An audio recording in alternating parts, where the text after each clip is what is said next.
Welcome back to the Deep 404.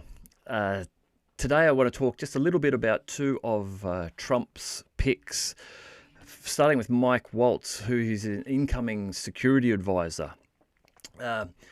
Interestingly, I heard some audio of Mike Waltz being asked about Trump's claim that he would stop the Ukraine war within 24 hours, and he was asked what this meant. His response was interesting in that he began talking about the fact that America had the ability to impose further sanctions on Russia, and that they could, if they wanted to, approve the use of long-range missiles against Russia. Now, I found this interesting because this seems to me like Mike Waltz is still living inside the Western propaganda bubble a little bit, talking about sanctions and how that's going to cause problems on the Russian economy. Even the Europeans now, I think, are realizing that the sanctions haven't worked, that they have backfired in a big way. Europe is suffering now while the Russian economy is growing. The Russians were forced into domestic investment. They were forced to take their money out of the West, and so they put it into local domestic investment, and they've adopted a war footing. So the Russian economy is strong, it is growing, it's a resource-rich nation. Europe, which is, because of the sanctions, deprived itself of access to cheap pipeline gas and the likes coming from Russia. They have now needing to buy Russian oil via intermediaries at higher prices, 30% higher. And same with gas. They're buying gas now from the United States and paying premiums for that.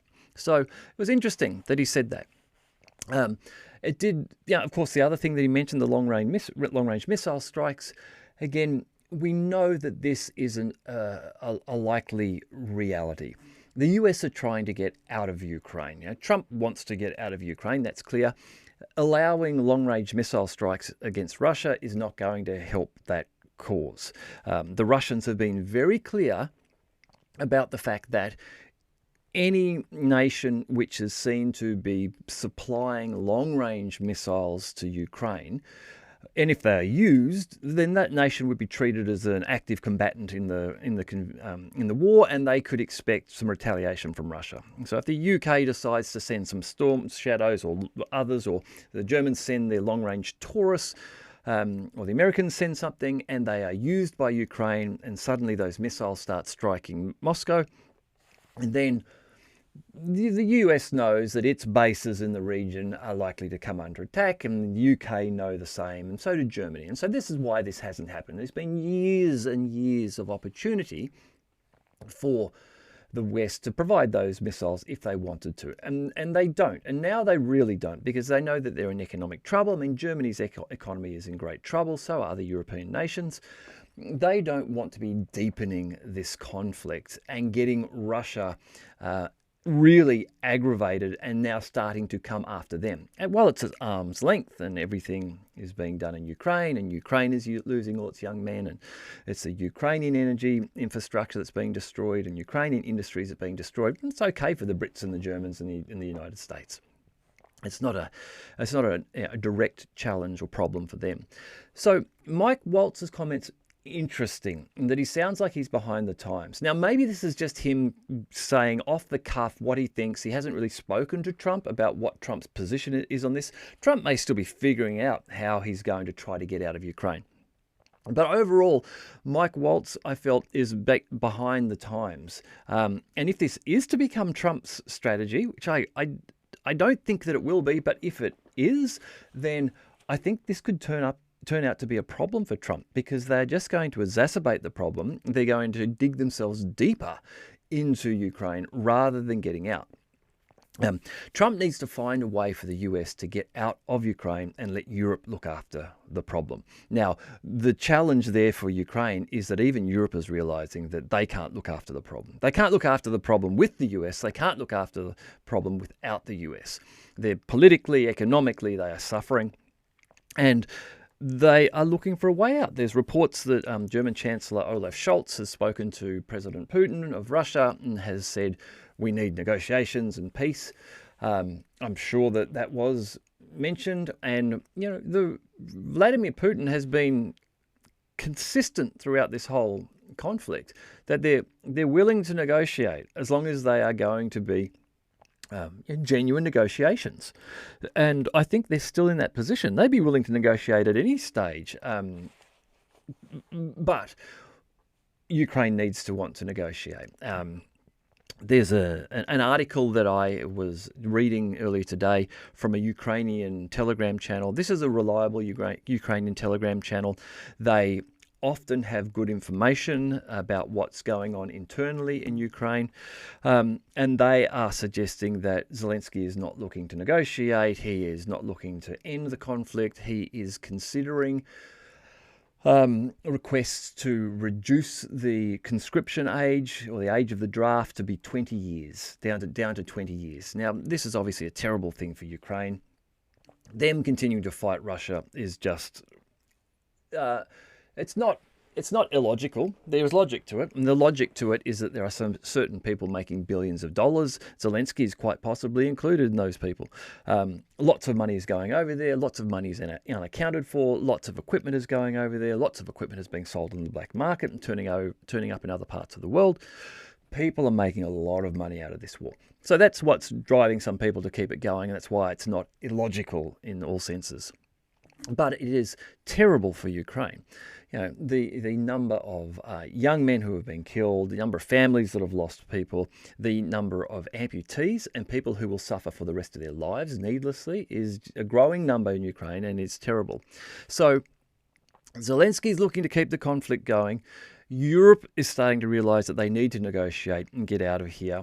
Putin's been ready to negotiate the whole time, it seems, and the US is now looking for a way out.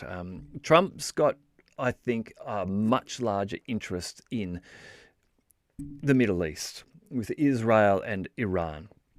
Trump will be saying to the Europeans, look, I told you back in 2016 that NATO was a waste of my time and money. You guys need to grow up and sort yourselves out.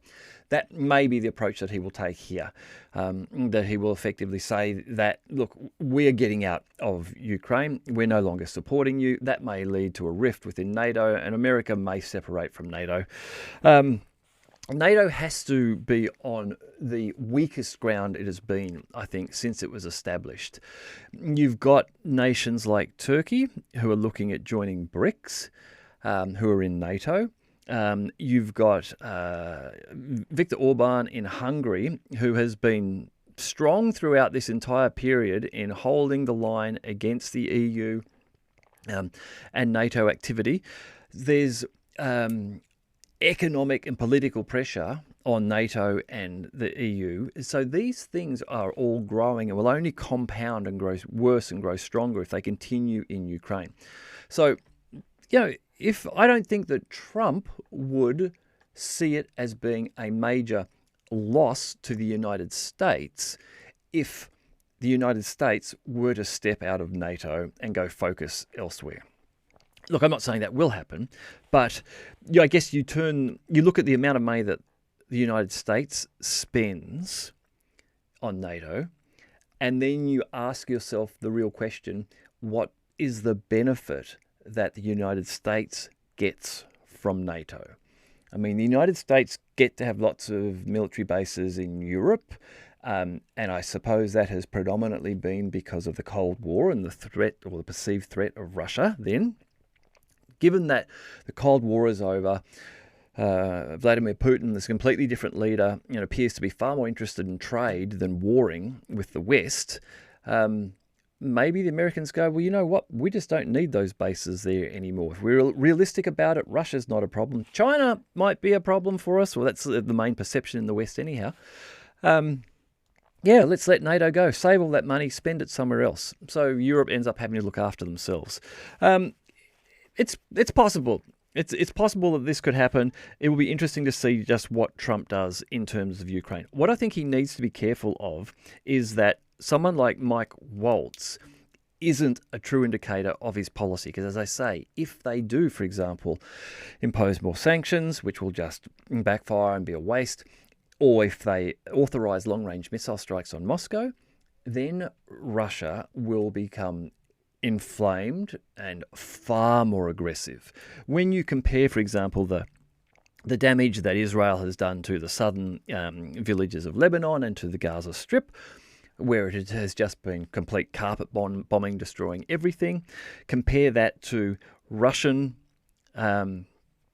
advances through Ukraine. Now, in areas where there has been sustained fighting, those townships have, of course, been reduced to rubble. But in areas where Russia moves in quickly, they're not just destroying the Ukrainian cities for the sake of destroying them. They're those cities are being taken with relatively little damage now, as townships and villages and things. What I'm suggesting here is that the Russians aren't just levelling Ukraine. They're being very restrained in that respect. Now, in terms of, like I say, involvement from France and Britain and Germany in the conflict and Poland and all that, again, they've been very restrained in that there's been no retaliation against that directly. That could change. Now, if that were to change, suddenly then NATO is in a position where they have to respond, but maybe they have to use Article 5. And if they don't, they look incredibly weak. But if they do, now they're stuck in this political situation where they have to convince their populace that we now need to go to war with Russia. And Russia is ramping up, ready to fight, lots of experience. You're going to be pouring in a whole heap of green NATO servicemen. A lot of those people probably being dragged into a conflict which now they're looking at and starting to question to some extent. There's no guarantees that that will go well for NATO. So the exit out of Ukraine is going to be tricky for Europe and for the US to try and spin it to look good. It's going to be tough for Europe to make it look good. They've just got to suck it up. It's a big loss. The US, Trump can possibly get out of it. Like I say, if he says, like, NATO's a waste of time, I've been telling you this for 8 years, look what this mess is they got us into, we're getting out of it, he might get out of it okay and just push all of the bad news back onto NATO and blame NATO. NATO is going to go to bits then and looks dreadful and probably breaks up and falls away, and Trump might get away with it. Europe, though, is stuck with this mistake now. They have to deal with it. The best thing that they could do is recognise the folly of this and say, let's negotiate right now and let's try and minimise the amount of Ukraine that the Russians take and let's start trading with Russia. Ultimately, I guess that's going to happen. And this is why, Olaf Scholz, he understands his economy is going down the toilet and he needs to get a way out of that. Now, the best thing they could do is restart their trade with Russia, who used to be their largest or second largest trading partner. So those sort of things are likely to happen, but it will happen under Russian terms. Just jumping back for a moment then just to Mike Waltz, because I got off on a tangent. One other interesting thing about him in terms of Israel was a comment in a Haaretz article, so the Jewish press, where Mike Waltz is quoted as saying, in terms of his opinion of what should be happening with Israel and Gaza at the moment, he said, let Israel finish the job. Now, this is interesting. Now, to get to be in a senior position in politics in the United States, it seems you need to be very pro-Israeli. The Israeli influence over there is very strong. Funding from the Israeli super PACs and backers is amazing. With that funding, you can get elected. Without it, it's very tough. But maybe Mike Waltz isn't 100% committed to the cause. Maybe he's seeing how Israel is wagging the dog, and he's not keen or completely keen to get America into the Middle East to fight Israel's battles. I could be wrong, but I thought that was an interesting comment that he had said, let Israel finish the job. Basically, it's their fight, let them do it, we're not going in there. And there's good reason for that, it makes a lot of sense. That would be my opinion too. I don't think the US going in there full-throated to support Israel is going to turn out well for the United States. That could really backfire in a big way. I spoke about that a little bit in yesterday's episode.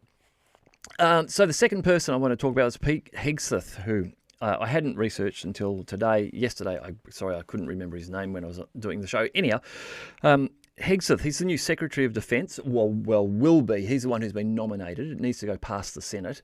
But the Senate is now with a Republican majority, so I guess there's a good chance that Trump's picks will just slide through.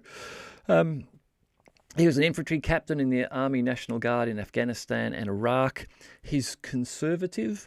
For example, he's been vocal about the fact that he is against women serving in the armed forces in combat positions, which I 100% agree with. I think anyone would agree with the fact if you're given the option of would you like women fighting and dying on the front lines or not, your answer would be or not. So, yeah, he's interesting. He appears to be far more pro-Israeli. I get the feeling that he'll be very loyal to Donald Trump and that he will likely follow Trump where he wants to go. So if Trump wants out of Israel, then as if he wants out of Ukraine, then as the Secretary of Defense, Hesgeth will support that and will look to pull out of Ukraine. But if Trump wants a fight with Iran, then that Hesgeth will support that as well. Now, the Trump wanting a fight with Iran is an interesting one. Iran don't like Trump. Trump doesn't like Iran. And this is the one area that I feel like Trump may end up getting himself into trouble. Things have changed a lot from when he was in power last. After what's happened in Gaza, Israel and Lebanon in the last year and a bit, the temperature has changed. The Iranian likelihood, anger, desire to want to fight has changed. There's obviously always been a lot of propaganda from the West about Iran being this big threat to the United States, which has never eventuated. This has been led, I would suggest, by Israeli desires to, for them, Iran is more of a threat for them than it is for the United States. But if they can convince the United States that Iran is a threat to the United States, then they get the United States to support them against Iran. Iran has also demonstrated its missile capability, missiles that can travel all the way to the heart of Israel. They have been able to damage and get through Israeli air defenses. So I think right now the situation has changed. Iran has been forced enough to show their hand a little bit and show some of their capability. It seems as though they were able to withstand the most recent Israeli strikes and didn't lose their air defense systems. So Iran for Trump that's the thing to watch. He has accepted $100 million from Larry Adelson's wife. I don't know her name. She's a very strong pro-Israeli Zionist supporter of Israel. $100 million went into Trump's election campaign from her. So that's a big debt, which he either he has to pay it off one way or another, whether he likes it and is fully behind it or not. It will be tough for him to get out of that.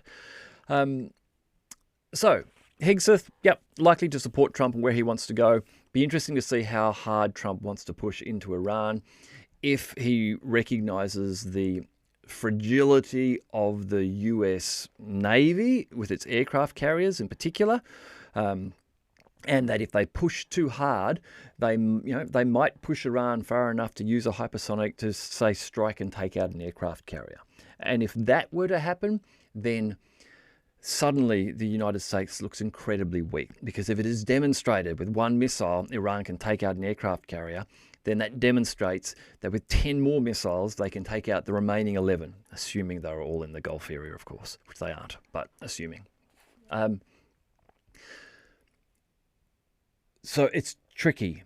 He needs to find a way to keep the rhetoric up and the propaganda and look like he's tough there, but somehow bring Israel to heel. And then this leads on to the deeper discussion of what has Netanyahu done to Israel. How much damage has he really done? In the next 5 to 10 years, what shape is Israel going to be in? A year ago, prior to October the 7th, you might have said, well, it will probably grow and slowly expand into the West Bank and Gaza as expected, with more settlements and that.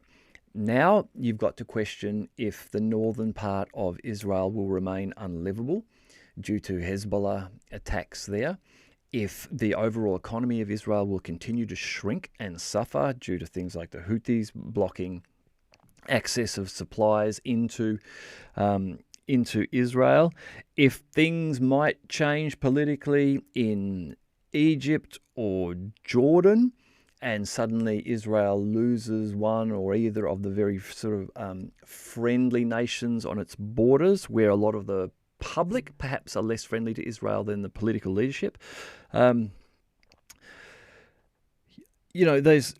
If Turkey, which has now cut diplomatic ties with Israel, if it decides to not just cut diplomatic ties, but to cut oil supplies to Israel, Israel is in a position where if that happens and the US are unwilling to go in there and support them or unable to go in there and support them, Netanyahu may have, in his attempt to build the greater Israel and remove Gaza and the West Bank, may have sealed Israel's fate into destruction, which is something which I had not thought of a year ago, that would happen, or I couldn't really see a path to that happening.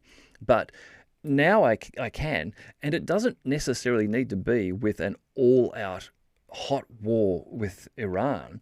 It just needs to be with some deeper isolation from the nations around them. If for whatever reason Egypt decides that they've had enough, they're not going to support them. Jordan decides they're not going to support them so much. Hezbollah keeps attacking. The Houthis keep restricting trade to them. You give that another year or two, no tourism, no export dollars or anything like that, it just lets Israel wither away. So I think that's a real risk too. Okay, so that was Pete Hesgeth and Mike Waltz, just a little bit of those guys, because we're going to be hearing a lot more about them in the future. Just a little bit on the battle front. So just to the west of Donetsk is Kurakova. I will just show you what I'm talking about. So this is Donetsk here, and we'll just zoom in a little bit. And here is Kurakova here, and you can see that it is looking very pockety around here. Pockets here. This appears like this is AMK Mapping's map. Just another shout out to AMK Mapping. You can see Russians taking areas here, a pocket right here, another pocket here, and a larger one there. These distances across here are very short. We're talking a couple of kilometers. Anyhow, a pro-Ukrainian channel. I'll just read a little bit from what they've said today. Our source reports that Kurakova will fall within 7 to 10 days. The Ukrainian armed forces have not received an order to leave the pocket, but right now the soldiers themselves are spontaneously fleeing in groups from what they refer to as the territory of death.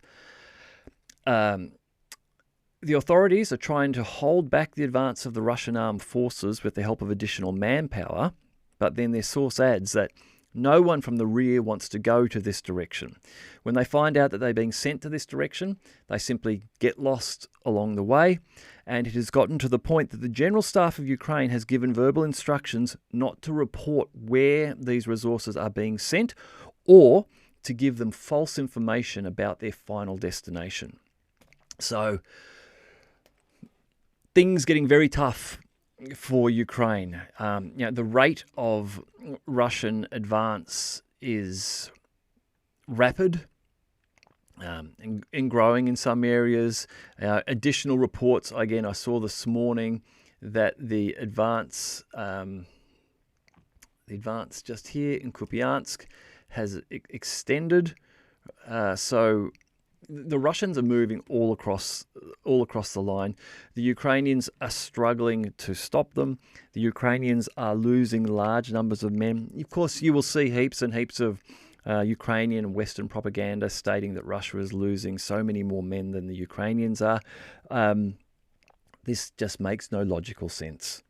And I would love for someone to debate that topic with me, to debate why they think that Russia is losing more men than Ukraine in this conflict. I've gone into it many times. Maybe we'll talk more about it another time, but not for now. I just want to finish up then on, what will Russia want? Just to cover off, what will Russia want, and what might the end of this maybe look like? Russia wants no NATO, and Putin has been very clear about this right from the start. Ukraine will not be in NATO. that is something which Putin is going to stick to. Right now, he's got the advantage. He's rolling forwards. As I said before, European leaders are starting to ask for negotiations. The Americans are looking like getting out because Trump's in there now. So NATO is under a lot of trouble and a lot of pressure. Ukraine is not going into NATO. Apparently, there was a report from a week ago that Trump's position might be, we will say Ukraine doesn't go into NATO for 20 years. I don't think that Russia is going to accept that. They're going to say, no, Ukraine is not going into NATO. So that's a big loss for NATO, in terms of being a defensive organisation. They were unable to defend Ukraine is what's going to happen. They were kicked out of Ukraine. Now, some people say, Ukraine was never in NATO. No, not formally, but for the last 10 years, NATO forces have been in there training them and supplying them and giving them equipment, and this has been a NATO proxy war, and NATO is losing it. So no NATO. So Ukraine ends up with no NATO in there. A Russian-friendly government is what they are going to want. The Russians will want a Russian-friendly government. Already, Zelensky is at odds with the European leaders now who are saying, let's negotiate. And Zelensky's saying, no, not negotiating. We're going to continue the fight. We're going to reduce the age of conscription so we can get more young men to be killed on the front lines and continue the fighting. So Zelensky will be out. He'll be gone. There will be a replacement. Now, who that will be, I don't know. It's too far away to tell. But he will be out, and there will be a Russian-friendly government put in there. There will be a border between Russia, where Russia ends up, which might be the Dnieper River, but where Russia ends up and where the new Ukraine begins. And how porous that border is will depend heavily on the leadership in the new Ukraine. If they are Russian-friendly, that border may be far more porous and open to trade and things like that, which is something which the new Ukraine is going to need. Very rapidly, they are going to have to start trading fiercely with Russia because economically they're currently screwed. So if they can trade with their largest, nearest neighbour, that's what they're going to have to do to try and somehow dig themselves out of the economic hole that they're in. So no NATO, Russian-friendly government, no military or limited military. The Ukrainians will be allowed to have some, maybe like a sort of a National Guard type of thing. But the equipment they use will not be NATO equipment. The equipment they use will most likely be second-hand Russian equipment, which the Russians will sell to them. So they'll know exactly how much they've got, what quality they've got, what range that equipment has got, and they'll want to be tracking it as to where it's going. And I imagine that most of the Ukrainian forces will be pushed out to the west, kept quite far away from the Russian border. Again, that will depend. What will happen there will depend on how friendly the new Ukrainian government is towards Russia. So, no NATO, Russian-friendly government, no military, or none to speak of, I would imagine. No Nazis, no Azov. So those with the ideology of the Azov group, they will be pressed. They won't be removed. Russia knows that. On this point, it's been mentioned the denazification of Ukraine as something that the Russians are seeking. And yeah, I'm sure that they are. But they know that it's something that they'll never be able to do entirely, and they won't get hung up on that. They will, when it comes time to negotiating, it will be the no NATO, Russian-friendly government goes in, and Russia will have military control over Ukraine's military effectively. Not that they will be actively controlling it and putting a Western a force which is aggressive against the West into Ukraine, but they will control it in terms of being aware of it and limiting how big it grows. And the no Azov, no Nazis thing, yeah, I mean, they'll probably make some public display of that, but they know that they won't ever remove an ideology from a group of people. It's just not something that you can do. So they won't get hung up on that one. Of course, the question still in my mind is Odessa. So this is the Black Sea here, and this is Odessa around here. Now, the Russians currently go right up here to Kherson. And they're stopped by the Dnieper River there. But if they do decide to take Odessa, that decision and that negotiating point, that will be, I think, the biggest, most important negotiating point which will influence the future of Ukraine. If somehow the Ukrainian government that negotiates with Russia is able to negotiate that Odessa remains Ukrainian and unfettered, effectively, access to the Black Sea remains for Ukraine. Economically, that will be a lifeline to Ukraine, and it will have a chance of becoming a functioning state again. If Russia decides that no, that is not happening, and which may happen if they feel that the government that's taken over from Zelensky is not as friendly as they would like them to be, then I believe that either via a military force or via negotiations, Russia will take Odessa and they'll deprive Ukraine of any access to the Black Sea, which then means, of course, Russia now controls that part. All of those ports are Russian ports now. It stops NATO and the West coming down through Ukraine and having access to the Odessa ports. It means that as Ukraine tries to rebuild itself, anything that it wishes to transit out through the Odessa ports will be going through Russia, and so Russia will be charging duty and taxes on that. It makes a lot of sense to me that the Russians would look to take Odessa, to take this area here. What is going to be interesting is what gets bargained and who's involved. Now, if America is out of here by the time those negotiations happen, because Trump's decided to go elsewhere, the bargaining comes down then to Europe and Ukraine. If some of the European people have given up, then it comes down to Ukraine. Now, that leaves Ukraine with less and less and less bargaining power. If Britain and Germany are still tightly involved in France and Poland, then, there might be some things that they can offer to the Russians, which the Russians might say, yeah, sure, we'll accept A, B, and C and let you have Odessa. But if you don't do A, B, and C, we'll take Odessa. Those type of things will come down. So it'll be interesting to see where I'm referring to it as the new Ukraine, where the border of the new Ukraine will lie once this conflict and the negotiations are over. Okay, that's it. Just a short show for today. For those of you who follow the channel, I've had a bit of a break. I'm getting back into doing these. It's good. I'm enjoying it. I hope you're enjoying the shows again.